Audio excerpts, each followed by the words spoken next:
या ठिकाणी JWR पडघर येथे जवळपास 2:45 वाजता आग लागल्याचा कॉल मिळाला आम्हाला.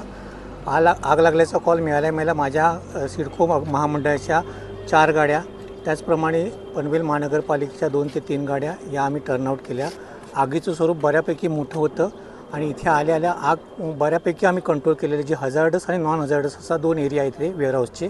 तर नॉन हजार्डस एरियामध्ये कुठल्याही प्रकारे आगीचं स्वरूप काही नाही आहे. आपण जवळपास 2/3 एरिया हा आपण वाचवलेला आहे आणि जे हजार्डस एरिया आहे त्या ठिकाणी आपले फायर फायटिंग चालू आहेत. केमिकल्स असल्यामुळे थोडासा वेळ लागतो आहे आणि हे जे मध्ये ड्रम सुटतात त्यामुळे आगीच्या जे मूळ स्थान आहे जे तिथे जाण्याला आपल्याला कठीणाई येत आहे. पण आग बऱ्यापैकी कंट्रोलमध्ये आणि ही पसरणारी नाही आहे. हजार्डस केमिकल सांगा, हजार्डस आहे, कोरोजिव्ह आहे, जे वेगवेगळ्या जे CAP वेगवेगळ्या लोकांना त्यांना जे हे मिळतात, स्लॉट मिळतात त्या वेगवेगळ्या कंपनीचे स्लॉट, याची आम्हाला अजून माहिती मिळाली नाही आहे. नेमकं हजार्डस काय आहे त्यामुळे पुढे कुठल्याही कर्मचाऱ्यांना आम्ही पाठवत नाही आहोत. सध्या परिस्थितीत कोणालाही कॅज्युअलिटी झालेली नाही आहे. टोटल आपल्या जवळपास 9 टीम आहेत आपल्या इथे.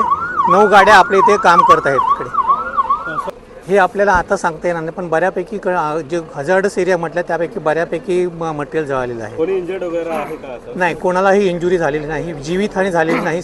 अद्यापपर्यंत जीवितहानी झालेली नाही आहे. आग ही कंट्रोलमध्ये आहे. आग पटकन विझणार नाही. ही कूलिंग ऑपरेशन चालणार, अजून 2-3 तास कूलिंग ऑपरेशन चालणार.